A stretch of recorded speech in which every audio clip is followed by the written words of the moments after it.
Hurt me? Hmm? No. Do it. Hurt me. Get it over with. Go ahead. With the film that you've made, how would you describe it? Because it seems to me it's a portrait of a marriage at a particularly critical time, isn't it? Yes, yes. It's about grief and how some people have yet to experience it. Some people are overwhelmed by it. Some people are older and been through it and know where to place it. And so the vehicle is, yes, this couple kind of in the center and trying not to collapse underneath it and destroy each other in the process. It's that time when the newness has worn off. They've experienced some severe pain. They don't know how to move on from there, and the film really looks at the value of history together. Looks at and again that moment in time where you either make it, you either evolve, you get stronger from it, or you get off the bus. So it's Michelle, if you're here. And what was it like directing your husband, Brad? I mean, was he respectful towards you? Yes, yes, he was. I think it's, I found that it was much more sensitive for both of us. Not in that you would feel like respect, it was more that we both wanted so much to not disappoint the other. It was quite natural, really. We have a shorthand together. We've had a lot of experience together. We can get to the places we need to quickly.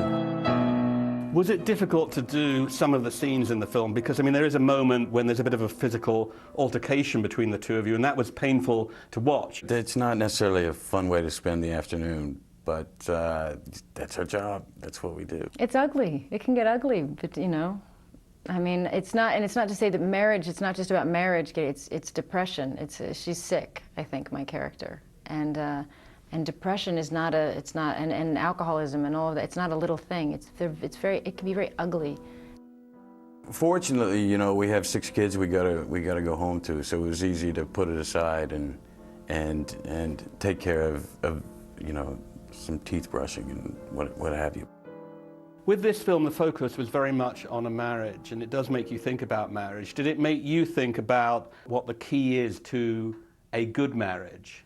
Well, certainly. There's a more profound feeling when I look back at all the things my wife and I have gone through, successes and failures and great passions and great fights, and that we have that together is something I can't quite get my arms around, but it's much more, to me, it's much more enticing than the newness of a relationship. I'm blowing you a kiss. I'm blowing you one back. I think it's the reality of marriage that you go through hard times and that you have to embrace those hard times and those challenges and know that that's a part of your marriage, and it's the pulling through together that actually makes the bond that is the great bond. And and if it was all easy and if it was just two people cohabitating, then it's not very interesting, is it? So it's going to get it takes on many different shapes, and hopefully it never gets as bad as this couple in this movie. but it's pretty dire. But it's pretty dire. There is a massive amount of press speculation about your marriage. Do you just let that wash over you, or did you get worked up about it? I stopped looking at that stuff probably about 12, 14 years ago, and I've just been so much happier since. I don't really read anything. I don't read those kinds of newspapers or magazines. So, and if I happen to glimpse something or see something, I usually find it pretty amusing. You seem very open about certain things in your life, the double mastectomy that you've had and the ovarian surgery. What is driving that openness? Is it to be helpful to other people? Absolutely. And in turn, of course, it's very helpful to me to not have to, I don't want to live, I want to live very openly. I want to communicate. But yes, I feel if I learn something and know something about medical, something that I wish my mother would have known, I feel it's very important.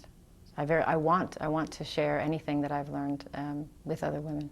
One thing that you're well known for is your humanitarian work and your concern about refugees. Have you been very concerned about what's been going on with refugees in Europe over the last few months, particularly Syrian refugees? Well, yes, I've been concerned, but I've been concerned that it's this isn't a new crisis. It's a new crisis in a new area, in a new part of the world. It's reached Europe. All these people need solutions, not just to their, not to the immediate solution, but to these very, very big, to the conflicts and to the crises that are causing this mass displacement. And if we don't solve that, there will be more and more and more refugees. And it's not just about placing the ones that are displaced now and reached Europe now. It could just be the beginning. The problem is lack of political will. Your wife seems to do a lot. I mean, you have 6 children. She's shooting a movie. She's concerned about humanitarian issues. How does she manage to keep it all together, do you think? And do you think she does too much? Is she a workaholic? My wife, she's insane. She's insane. No, she loves getting there and problem solve. I wish there was a better term than multitasker, but that is her way. And I think it stems from never wanting to be a value in the world, never knowing that she would live this long, truly, and that time is fleeting. But the first thing she does is do something for the kids, always, for our kids. Make sure they're in the right place and what they need for the day. She does her briefs, she studies, and she's casting a film at the same time, Brad Pitt talking about his wife, Angelina. Brangelina. By the Sea is in cinemas from this Friday. We've been joined by 3 gentlemen whose